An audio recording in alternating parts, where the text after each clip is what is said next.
آپ آج یہ جو الیکشن ہونے جا رہے ہیں آپ 10 الیکشن کرا لیں, یہ ریسائکلنگ آف پولیٹیکل ویسٹ ہے, اس سے نئی قیادت سامنے نہیں آئے گی. یہ ہمارے مسائل کا حل نہیں ہے, یہ ہمارے معاشی مسائل کا حل نہیں ہے, یہ ہماری جو سیاسی مسائل ان کا حل نہیں ہے. پاکستان کو مزید مشکلات میں یہ لے کے جائیں گے. پاکستان تحریک انصاف کا وجود ہی نفی ہو جاتی ہے کہ اگر ہم وہ روایتی سیاست کے طریقہ کار استعمال کریں. پاکستان تحریک انصاف کا وجود اسی واسطے ہوا تھا کہ پاکستان میں ہم ایک نئی سیاست انٹروڈیوس کریں گے. جو پاکستان تحریک انصاف کا اپنا آئین ہے یہ اس کی بھی خلاف ورزی ہے. الیکشن ایکٹ 2017 کا اس کے بھی شکوں کی خلاف ورزی ہے. اور اس الیکشن میں ایک بات ثابت ہو گئی کہ جو لوگ پاکستان تحریک انصاف کے پلیٹ فارم میں اچانک نمودار ہوئے ہیں چند وکلا کی شکل میں, انہوں نے آج یہ ثابت کیا ہے کہ وہ پاکستان تحریک انصاف کے ورکروں کو کوئی اہمیت نہیں دیتے. پاکستان تحریک انصاف کے جو ورکر ہیں ان کی حیثیت کو چیلنج کیا گیا ہے, ان کی حیثیت کو پامال کیا گیا ہے. اور یہ چیز جو ہے یہ بالکل ناقابل قبول ہے, کیونکہ میں پاکستان تحریک انصاف کا جو فاؤنڈنگ ممبر ہوں, ہم نے ایک آئین تشکیل دیا تھا پاکستان تحریک انصاف کا 1997 میں. اوریجنل آئین جو تھا اس میں میں بھی کمیٹی میں تھا, حامد خان صاحب تھے, اس میں معراج محمد خان مرحوم تھے, اس میں فوزیہ قصوری تھیں, اس میں سعید اللہ نیازی جو عمران خان کے فرسٹ کزن ہیں اور جو فاؤنڈنگ پریزیڈنٹ ہے پی ٹی آئی پنجاب کے, وہ بھی تھے. ہم نے اس آئین میں اس چیز پہ دھیان دیا تھا کہ یہ ایک جمہوری جماعت ہوگی اور جمہوریت کے جو اصول ہیں وہ سب سے پہلے خود اپنائیں گے. اس آئین میں 2 ٹرمز 3 سال کی چیئرمین کے لیے مختص کی گئی تھیں کہ وہ الیکٹڈ 2 ٹرمز کے لیے ہوں گے. اس کے بعد وہ ڈبار ہو جائیں گے پارٹی کے چیئرمین بننے سے. اس کا مقصد کیا تھا؟ اس کا مقصد یہ تھا کہ پاکستان تحریک انصاف شخصی تسلط سے آزاد ہو. پاکستان تحریک انصاف ایک ایسی سیاست پاکستان میں انٹروڈیوس کرائے کہ جس کے ذریعے لیڈرشپ جو ہے وہ پاکستان تحریک انصاف کے ورکرز اس کا فیصلہ کریں, نہ کہ کچھ بند کمروں میں چند لوگ بیٹھ کے یا چند وکیل بیٹھ کے یہ فیصلہ کریں کہ پارٹی کی قیادت کون ہو, اس کی قیادت کون کرے گا. آج جو کچھ ہوا یہ میں سمجھتا ہوں کہ ایک فراڈ اور فارس ہوا ہے, ایک ناٹک ہوا ہے جمہوریت کے نام پہ. بائی دا وے پاکستان تحریک انصاف کے آئین میں کوئی کیئر ٹیکر کا کوئی کانسیپٹ نہیں ہے کہ یہ ایک معاملہ ہے جس کو محدود عرصے کے لیے اس کو کیا جائے گا. پاکستان تحریک انصاف کے انٹرا پارٹی الیکشنز کی ایک لمبی تاریخ ہے, اور پاکستان تحریک انصاف کی جو پہلے جس میں ورکرز نے بھرپور شرکت کی وہ 2013 کے الیکشنز تھے. اس میں 1 سال لگا اور اس میں بڑے پیمانے پہ دھاندلی ہوئی. اس کے بعد ورکرز میں شعور تھا, ورکرز کا پریشر تھا, جس کی وجہ سے ایک الیکشن ٹرائیبیونل بنا جسٹس وجی کے نیچے, جس نے اس الیکشنز کو مسترد کیا اور اس میں بڑے پیمانے پہ دھاندلی کی نشاندہی کی, کرپشن کی نشاندہی کی. لیکن افسوس اگر اس وقت پارٹی کے چیئرمین جسٹس وجی کی وہ سفارشات مان لیتے تو یہ ایک سیاسی جماعت ادارہ بن جاتی. یہ وہ وقت ہوتا ہے, یہ ٹرننگ پوائنٹس ہوتے ہیں. بجائے اس کے کہ وہ تجاویز مانی جاتی, انہوں نے جسٹس وجی کو ہی پی ٹی آئی سے فارغ کر دیا. اس کے بعد ایک نیا الیکشن کمیشن بنا, پھر لوگوں ورکرز کو ایک لالی پاپ دیا گیا کہ ہم اب شفاف الیکشن کرائیں گے. اس کے لیے جو اس وقت کا الیکشن کمیشن نیا بنا اس میں تسنیم نورانی صاحب اس کو ہیڈ کر رہے تھے. انہوں نے جب اس کے قواعد و ضوابط ترتیب دینا شروع کیے تو پھر ایک خوف کی لہر دوڑی اور ان پریشر ڈالا گیا کہ نہیں اس طرح ہم الیکشن نہیں کرا سکتے, جس کی وجہ سے پورا کا پورا پی ٹی آئی کا جو الیکشن کمیشن ہے اس کو استعفیٰ دینا پڑا. اور اس کے بعد جو عمل ہوا وہ آپ کے سامنے ہے کہ یہ جو تازہ ترین انٹرا پارٹی الیکشن ہے یہ آج کا معاملہ نہیں ہے. یہ کووڈ کے زمانے میں پاکستان تحریک انصاف نے الیکشن کمیشن سے 1 سال مانگا کہ آپ ہمیں 1 سال دیجئے کہ ہم اس ٹائم میں یہ ایک شفاف انٹرا پارٹی الیکشن کرا سکیں, لیکن وہ نہیں کرا سکے. انہوں نے اپنے آئین کی خلاف ورزی کی. اسی لیے الیکشن کمیشن آف پاکستان نے جو تفصیلی فیصلہ دیا 17 صفحوں کا, اس میں ان تمام کوتاہیوں کی نشاندہی کی. اور یہ بڑا افسوسناک پہلو یہ ہے کہ آج پاکستان کی تاریخ میں ایسے وکلا جن میں بڑے نامور وکلا ہیں جو مجھے اور آپ کو صبح شام درس دیتے ہیں آئین کے بارے میں، قانون کے بارے میں، فنڈامنٹل رائٹس کے بارے میں، جو سپریم کورٹ کے سامنے کھڑے ہو کے یہ کہتے ہیں کہ یہ آئین جمہوریت اور قانون کی کیا اہمیت ہے، آج وہ اس فارس اور اس فراڈ کا چہرہ بنے ہیں۔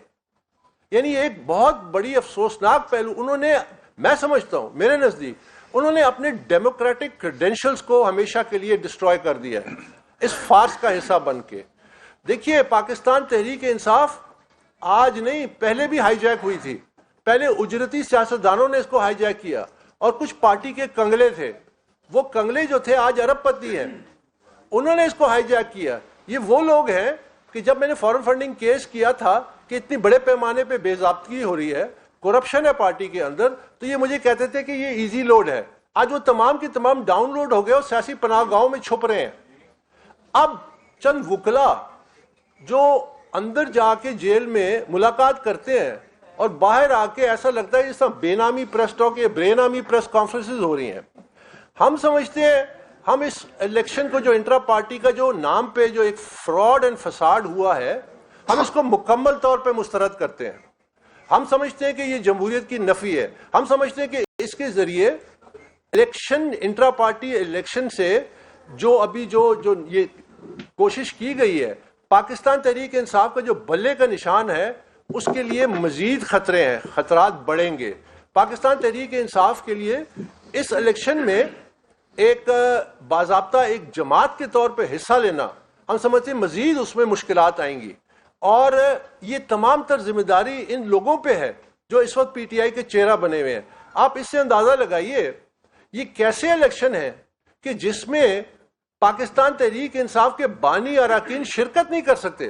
ہم اس میں بھرپور حصہ لینا چاہتے تھے، ہم اس میں بھرپور شرکت کرنا چاہتے تھے، یہ ہمارا حق تھا کہ ہم پارٹی کے ممبر ہیں، ہم پاکستان کے شہری ہیں، یہ ہمارا آئینی حق تھا، یہ ہمارا پی ٹی آئی کے آئین کے مطابق حق تھا، یہ ہمارا ایک جمہوری حق تھا کہ ہم اس الیکشن میں حصہ لیتے۔ اسی لیے کل جب ہم مجبور ہوئے اور وقت کم تھا تو ایک وفد کے ساتھ ہم پاکستان تحریک انصاف کے مرکزی دفتر گئے اور ہم نے ان سے تین مطالبات کیے، ریکویسٹ کی کہ آپ ہمیں کاغذات نامزدگی مہیا کیجئے، آپ ہمیں ووٹر لسٹ مہیا کیجئے، آپ ہمیں اس الیکشن کے قواعد و ضوابط ہمیں دیجئے تاکہ ہم اس الیکشن میں بھرپور شرکت کر سکیں۔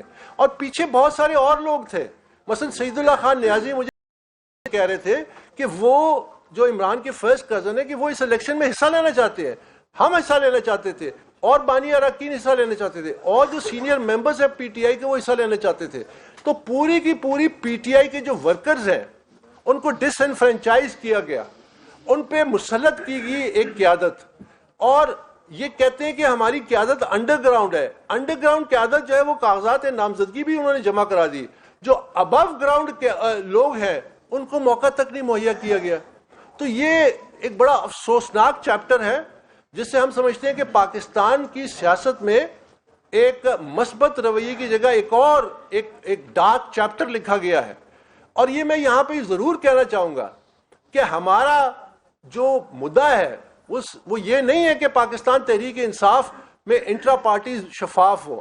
ہمارا مدعا بڑا جو ہے قومی لیول پہ تمام سیاسی جماعتوں کی انٹرا پارٹی الیکشن جو ہے اس کی اسکروٹنی، اس کی آبزرویشن الیکشن کمیشن کرے۔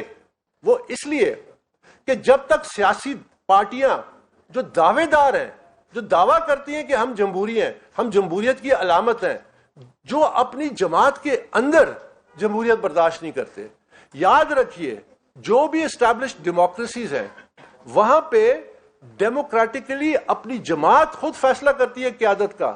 آپ سوچ سکتے ہیں پاکستان میں کہ جس طرح برطانیہ میں ہوا کہ ایک مسلمان نژاد جو پاکستانی اوریجن کے ہیں، وہ لنڈن کے میئر جو جیول ہے یورپ کا، اس کے 2 دفعہ میئر منتخب ہوئے اور اپنی جماعت سے اٹھے۔ کیا آپ سوچ سکتے ہیں کہ ایک انڈین نژاد آج برطانیہ کا وزیر اعظم ہے، اپنی جماعت سے وہ اٹھا؟ تو یہ جو ورکرز کو آپ نے اہمیت ہی نہیں دی، میرٹ کو آپ نے اہمیت نہیں دی، جس کی وجہ سے پاکستان کی سیاست میں ایک جمود رہے گا۔ آپ آج یہ جو الیکشن ہونے جا رہے ہیں، آپ 10 الیکشن کرا لیں، یہ ریسائکلنگ آف پولیٹیکل ویسٹ ہے. اس سے نئی قیادت سامنے نہیں آئے گی. یہ ہمارے مسائل کا حل نہیں ہے. یہ ہمارے معاشی مسائل کا حل نہیں ہے. یہ ہماری جو سیاسی مسائل ان کا حل نہیں ہے. پاکستان کو مزید مشکلات میں یہ لے کے جائیں گے, کیونکہ ان کی سیاست جو ہے, جیسے میں نے کہا, سیاسی جماعتیں افراد اور خاندانوں کے قبضے میں ہیں, اور وہ ایک سیڑھی ہے اقتدار کے لیے. اب پاکستان تحریک انصاف میں ہم کیوں اتنا اس پہ ریاکٹ کر رہے ہیں اور اس کا مقابلہ کریں؟ اس لیے کہ پاکستان تحریک انصاف کا وجود ہی نفی ہو جاتی ہے کہ اگر ہم وہ روایتی سیاست کے طریقہ کار استعمال کریں. پاکستان تحریک انصاف کا وجود اسی واسطے ہوا تھا کہ پاکستان میں ہم ایک نئی سیاست انٹروڈیوس کریں گے جو خاندانوں اور مورثی سیاست, نہ صرف مورثی بلکہ اس میں بادشاہت نہیں ہوگی. آج لوگ کہتے ہیں کہ جی جن کو انہوں نے نامنیٹ کیا کم از کم وہ ان کی فیملی کے نہیں تھے, لیکن پارٹی کے چیئرمین کو یہ حق کس نے دیا کہ وہ نامنیٹ کرے؟ یہ خود جمہوریت کی نفی ہے. وہ تو انفلوئنس کر رہے ہیں, وہ تو فیصلے کر رہے ہیں. یہ حق ورکر کو دینا چاہیے تھا. پی ٹی آئی کا ورکر فیصلہ کرتا ہے کہ کون شخص اس پارٹی سے وفادار ہے, وہ صلاحیت رکھتا ہے, وہ اس کے اندر وہ اہلیت ہے کہ وہ پارٹی کو لیڈ کر کے اور مختلف لیولز پہ, یعنی پروونشل لیول پہ. اب خبر آپ کی دسترس میں, ہر وقت بر وقت. ابھی سنو نیوز کے یوٹیوب چینل کو سبسکرائب کیجئے, بیل آئیکن پر کلک کیجئے اور باخبر رہیے ملکی اور بین الاقوامی حالات سے یقین کے ساتھ.